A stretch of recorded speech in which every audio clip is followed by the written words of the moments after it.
que na aula anterior a gente falou aí sobre variáveis inconstantes, então é muito importante que, se você não assistiu a aula anterior, que você volte e assista para você conseguir acompanhar o nosso curso de Java. A ideia aqui é que você aprenda Java do básico até a orientação a objeto. Eu criei uma playlist, dá uma conferida aqui no link na descrição dessa playlist para você aprender na ordem correta, para você não ficar com dúvida também, beleza? Então vamos falar aí sobre variáveis e seus tipos primitivos aí dentro da linguagem Java. Então a linguagem Java, ela é fortemente tipada. Isso significa que toda vez que você for criar uma variável, declarar uma variável, você é obrigado a passar o tipo dessa variável. Então vamos falar aí sobre as variáveis e os seus tipos primitivos. A linguagem Java, ela é fortemente tipada. Você vai ouvir falar muito sobre isso, que a linguagem Java é fortemente tipada. Por quê? Sempre que você vai declarar uma variável, você precisa declarar o seu tipo antes, né? Você precisa avisar ali no código qual que é o tipo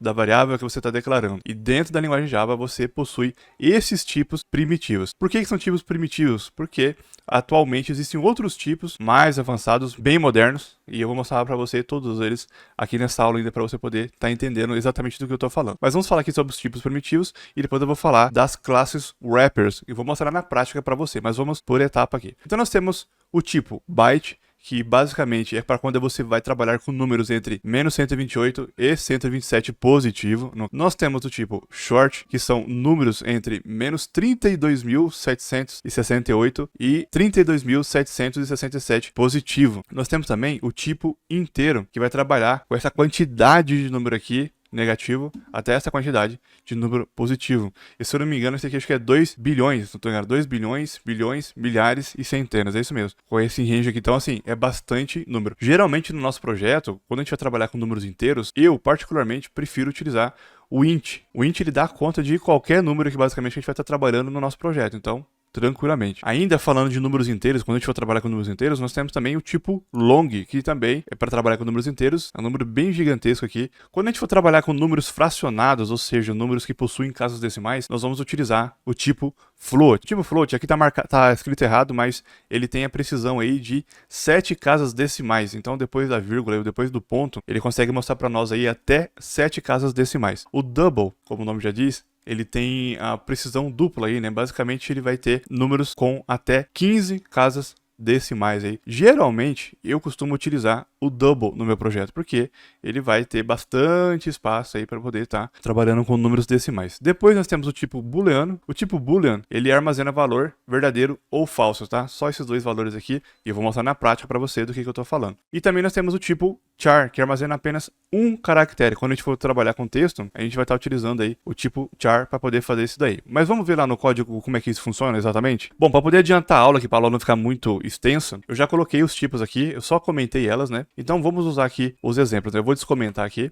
Então, como que funciona para você poder declarar uma variável na linguagem Java? Você coloca o tipo dela e depois você coloca o nome dessa variável e o valor que ela precisa receber, que ela vai receber ali no caso. Lembrando que na linguagem Java você precisa iniciar a sua variável. Você não pode simplesmente colocar ela aqui, né, no caso que é a idade, ponto e vírgula, e depois você querer trabalhar com ela aqui, né? No caso eu vou imprimir, ó, o valor de idade, vai gerar um erro, tá? A linguagem Java, ela te obriga a iniciar essa variável. Então eu já vou colocar aqui, eu vou voltar lá para 52, eu estou criando uma variável lá na minha memória do tipo byte. Geralmente o tipo byte, ele tem um range bem pequenininho, né? Se você voltar lá nos tipos de variável, você vai ver, ó, o byte, ele tem um intervalo de -128 a 127. Então, geralmente o pessoal aí utiliza para poder estar armazenando unidade. Por exemplo, o número de casa já não daria, né? Um número aí, geralmente hoje em dia, já não funcionaria.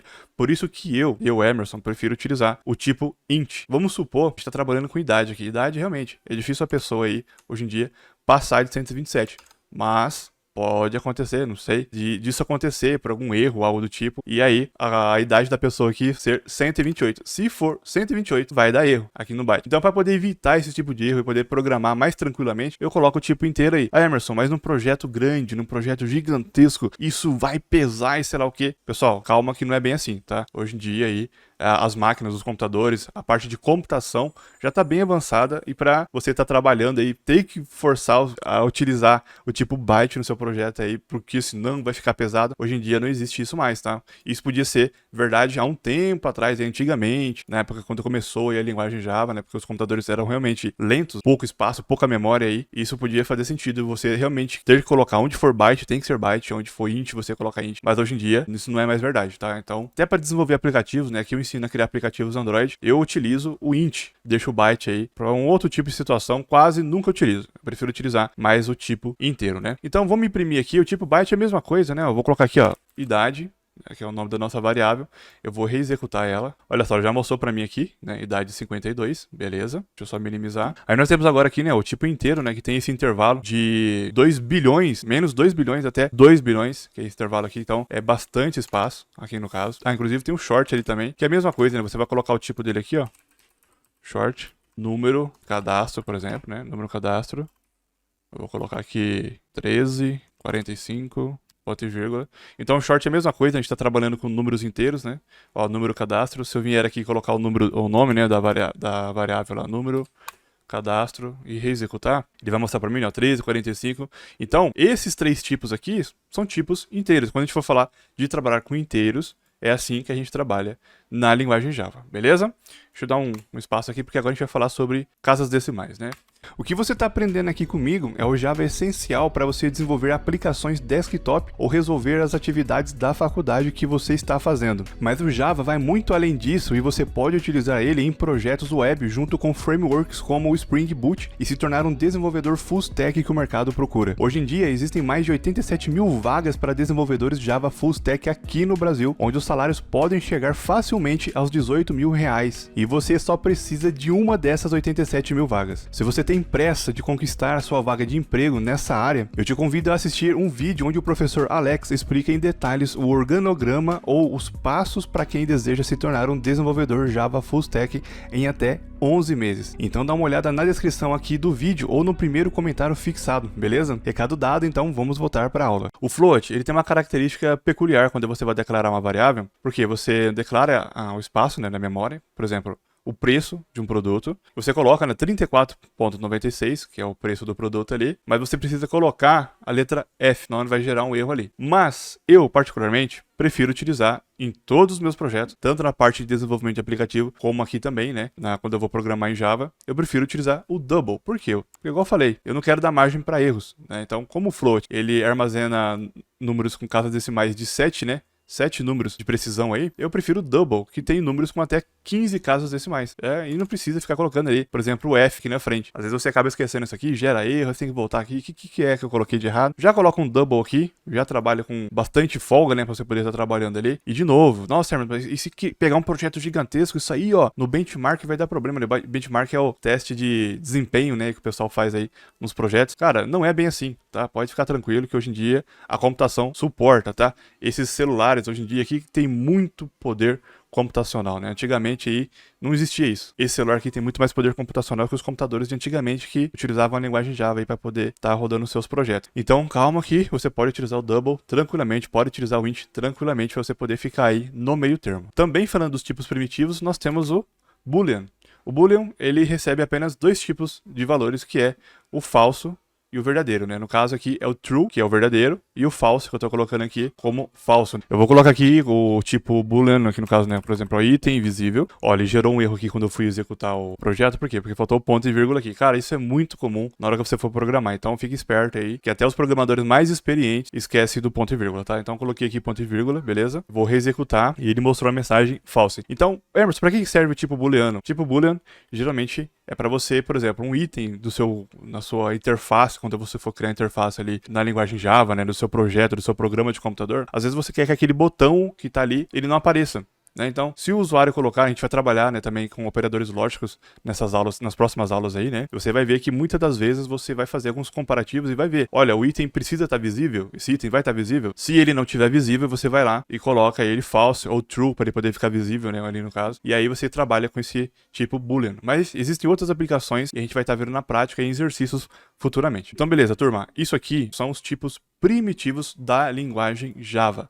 Mas, na linguagem Java também existe as classes wrappers. O que são as classes wrappers? São uma espécie de variáveis mais turbinadas, vamos dizer assim, e com mais recursos. Eu, particularmente, ando pegando mais gosto por utilizar as classes wrappers. Linguagens modernas, como a linguagem, o C#, por exemplo, do .NET, já utilizam só classes wrappers, não utilizam mais tipos primitivos. Só se eu tiver muito enganado, porque não tem total propriedade. O Lucas Azevedo, que é um dos instrutores aqui no Aranatec Brasil, está se especializando cada vez mais aí, então ele tem mais propriedade para poder falar sobre isso para nós em uma futura aula sobre linguagem C# aqui para nós, né? E .NET. Mas eu ouvi falar aí que a linguagem C# já não utiliza mais os tipos primitivos, que ao invés, por exemplo, de colocar o byte desse jeito, você vem e coloca o byte com a letra maiúscula e você declara a variável. E o que acontece aqui? Se eu vier aqui embaixo e colocar idade da pessoa, que é a nossa variável aqui, criada, né, com o tipo wrapper aqui, e eu coloco um ponto. Quando eu coloco a anotação ponto, eu recebo vários recursos que eu posso estar fazendo com essa variável. Diferente aqui do tipo primitivo, que você não tem esse tipo de recurso. Então, por exemplo, se eu vier aqui e colocar ali o idade,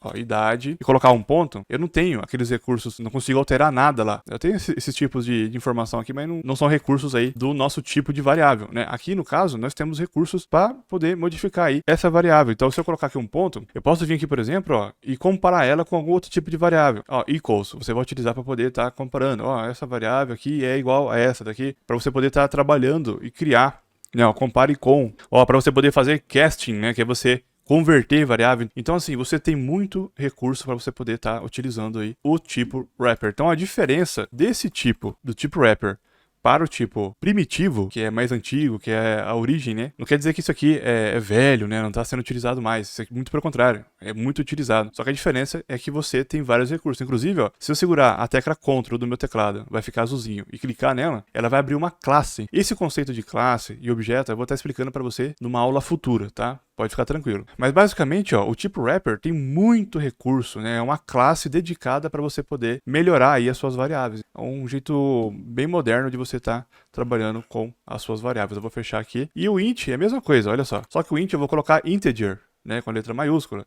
O double, a mesma coisa. Eu vou colocar double com a letra maiúscula. E eu até destaquei aqui, faltou um ponto e vírgula aqui de novo. Eu até destaquei aqui que o tipo string nós vamos utilizar bastante na nossa aula, aqui no nosso projeto, porque o tipo string a gente vai utilizar aí junto com os tipos primitivos. Então, quando a gente for trabalhar com idade, eu vou utilizar o int aqui, por exemplo, bastante. Quando a gente for trabalhar aí com números fracionados, eu vou utilizar o double. Quando a gente for trabalhar com textos, eu vou utilizar o tipo string. Olha só que legal. Se eu colocar aqui, o nome da nossa variável ali, meu nome, e eu reexecutar o meu projeto, ele vai aparecer aí o meu nome, Emerson Machado, que é o valor que eu dei aqui para a minha variável, tá do tipo wrapper aí. Então, assim, esses são os tipos de variáveis bastante utilizados na linguagem Java. Na próxima aula a gente vai estar falando aí, até já tem a aula pronta aqui, a gente vai estar falando sobre operadores básicos aritméticos, para então a gente já estar fazendo os exercícios. Então, assim, a gente já vai estar na 5ª aula e é muito importante que você volte nas aulas anteriores e reassista. Se você já assistiu, reassista as aulas. Chegou nessa parte de variáveis, ou quando você chegar ali também em operadores básicos aritméticos, teve alguma dúvida, comenta, porque nas próximas aulas, quando eu for trazer os exercícios, eu vou sanar essas dúvidas. Então aproveite que você está assistindo essa aula no começo, ou mesmo que você está chegando depois aí, também é válido você pegar, comentar aqui, que eu posso muito bem juntar uma sequência de comentários e fazer um vídeo dedicado para poder tirar a sua dúvida aí. Se inscreve no canal, dê o joinha para poder mostrar que você quer as próximas aulas, para poder me motivar a gravar